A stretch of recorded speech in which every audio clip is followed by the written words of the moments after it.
Philippines by ons bid hier vanaand. Dis weer lekker om na so lekker warm week, net 'n bietjie lafenis te kom vang hier so in die kerk. En net weer by mekaar te kom, net om te bid, just to pray together and to learn together and to get closer to one another. En ons geloof vir elkeen wat ingeskakel het vanaand, dat dit 'n geseënde tyd saam sal wees. En dat julle ook ietsie ryklik sal ontvang en 'n seën sal ontvang van die Here af. Soos ons voorheen genoem het, ons is nou besig om deur die lesstudies te gaan, net so kortliks, net om vir julle ietsie te gee, om bemoediging te gaan, om dieper te gaan delf in julle lessies in. Natuurlik, soos ons genoem het, daar is vele maniere om die lesboekies te kry in die hande of by julle gemeentes of op die internet of selfs op 'n app kan jy die boekies kry. As jy nie weet nie, vra. En ons sal vir julle met liefde wys waar om te gaan soek. Hierdie week se les, toe ek deur hom gegaan het, was weer eens van daai lesse gewees wat net jou, ek wil nie te veel nou weggee nie, maar die skille van jou oë laat afval, as ek dit so kan stel. En ek dink voordat ons begin, kom ons sluit ons oë vir 'n openingsgebed. Ons almagtige Hemelse Vader, lief Here, ons dankie vir die voorreg wat ons het om nou saam gou kortliks net die een of twee hoogtepunte van die lesie te bespreek en net te noem, sodat ons geïnspireerd sal voel om by die huis deur ons boekies te gaan en deur daai lesies te gaan, om werklik in die woord in te gaan delf en meer van U te wil gaan leer.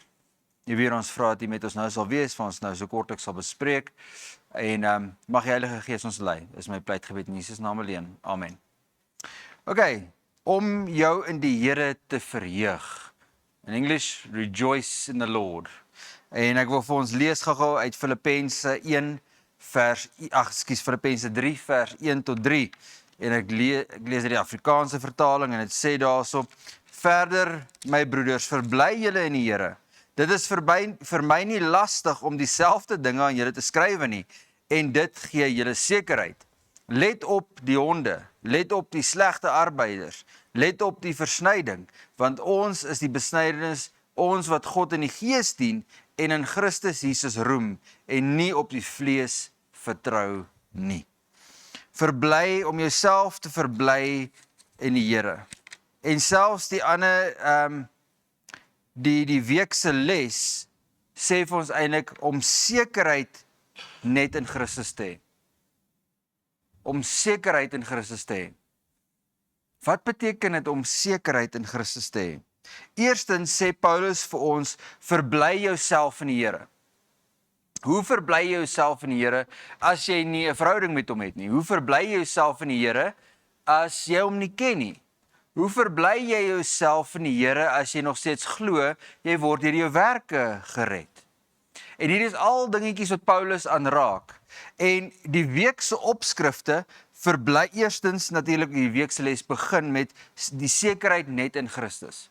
Die sekerheid wat ons net in Christus kan vind, dat my verlossing, my salvation is found in Christ. Not in my own works, not in what I can do, but it is found in Christ Jesus. So daai sekerheid wat daar moet wees in die verhouding wat jy met Christus het. Dan gaan ons oor na verbly jouself in die Here. As jy daai sekerheid in Christus het, dat jou verhouding daar is met hom, kan jy jouself verbly in Christus. Omdat jy hom ken. Because you know him, because you have a relationship with him, then you can actually rejoice in the Lord. Dan sal verwys die lesie na Paulus se vroeër lewe toe. Dit verwys na hoe hy so toegewyd was om dit te doen wat hy geglo het reg was.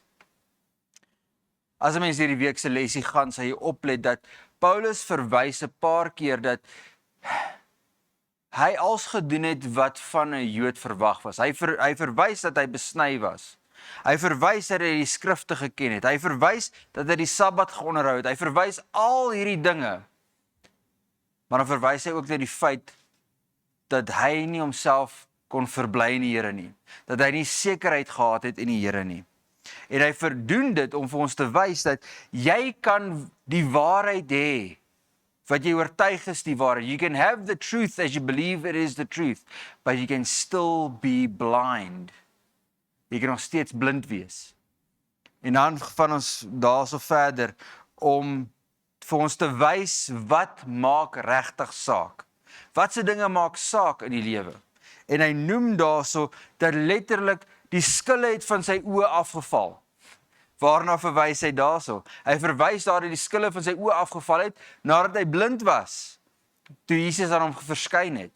En daarso verwys dit vir ons in sy persoonlike getuienis dat dit letterlik was so skille wat van sy oë afgeval het. Hy verwys ook terug toe Jesus die blinde man genees het. En hy sê daarso, hy het gedink hy weet wie God was.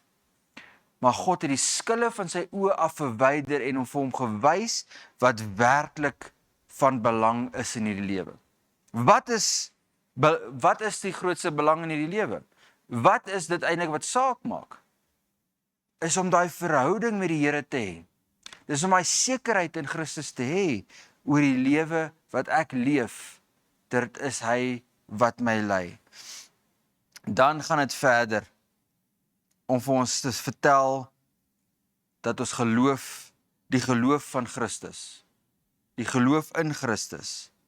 Dit sê daarso dat ons moet besef ons nie onsself kan red nie, maar dat ons 'n sekerheid moet hê dat ons gered is in Christus.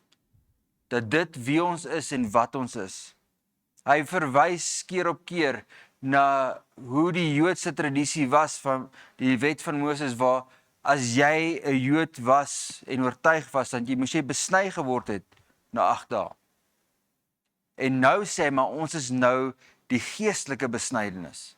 Met ander woorde, ons is nou in Christus.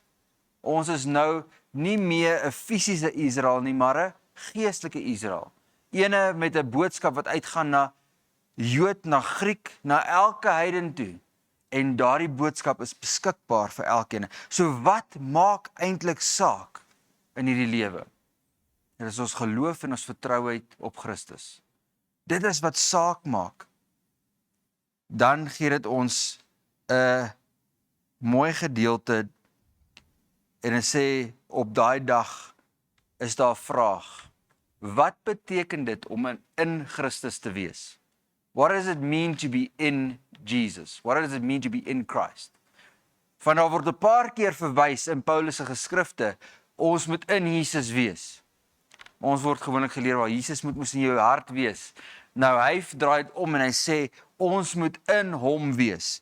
Daar's 'n klein definisie wat ek vir julle wil lees onder aan Woensdag se gedeelte, waar daar sal sê, om in Christus te wees, sluit alles in wat die plan van verlossing omvat.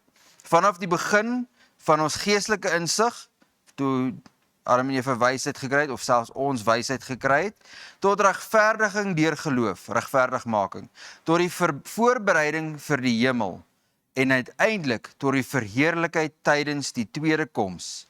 Verlossing is Christus se werk van die begin tot die einde, vir ons en in ons. Dus, deur Christus te verkry, het ons alles wat ons nodig het.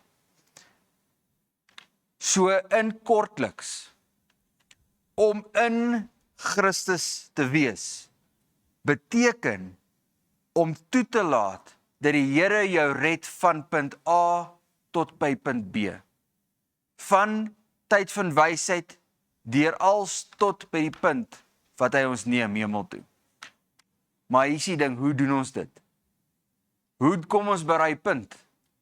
En dit is weer eens waar daai besluit geneem moet word om daai totale oorgawe te toon.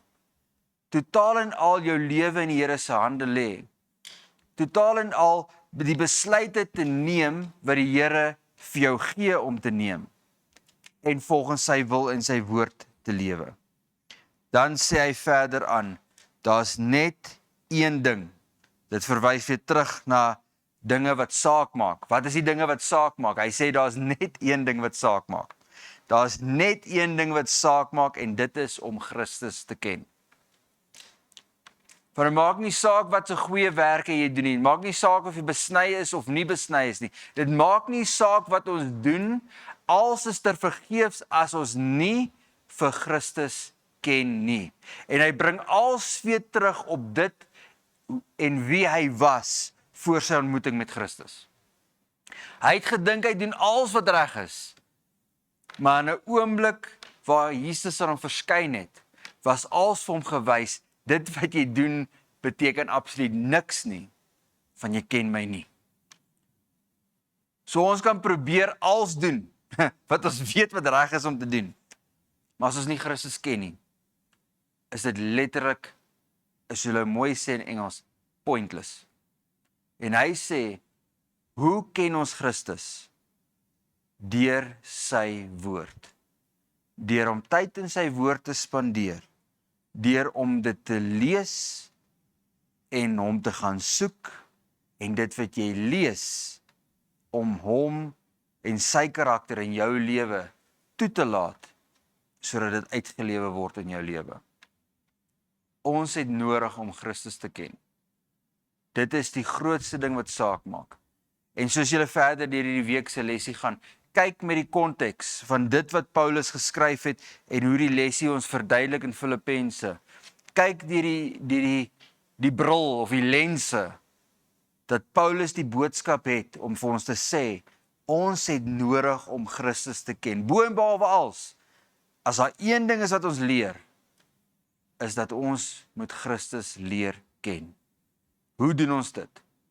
En kyk deur daai perspektief deur die week se lesie, berei julleself voor vir 'n geestesverrykende ervaring en so ook om te kom bespreek wanneer ons by die kerk bymekaar kom. Mag die Here julle seën. Amen. Kom ons sluit met 'n gebed en dan sal ons hierso saam bid. Ons almagtige ons Vader, liewe Heer, vandag kom ons voor U neer en ons pleit by U, neem hierdie skille van ons oë af. Ons dink ons ken die waarheid, ons dink ons weet wat ons nodig het om te doen. Ons het dalk die teorie voor ons, maar liewe Heer, ek dink ons kan met sekerheid sê dat meeste van ons nog nie U ken nie. En dit is nie hoe dit hoort nie. U is ons redder, ons verlosser en ons vriend. Die een na wie ons toe moet keer in alle omstandighede. En dis vra ek, liewe Heer, mag die Heilige Gees gestuur word om hy skille en hy doppe van ons oë af te neem, dat ons kan besef, ons was blind, maar nou sien ons. Sodat ons U kan sien vir wie is, wat Jesus vir ons gedoen het, wat hy nou nog vir ons doen en wat hy nog vir ons gaan doen. Sodat ons 'n begeerte sal hê om hom meer en meer te leer ken.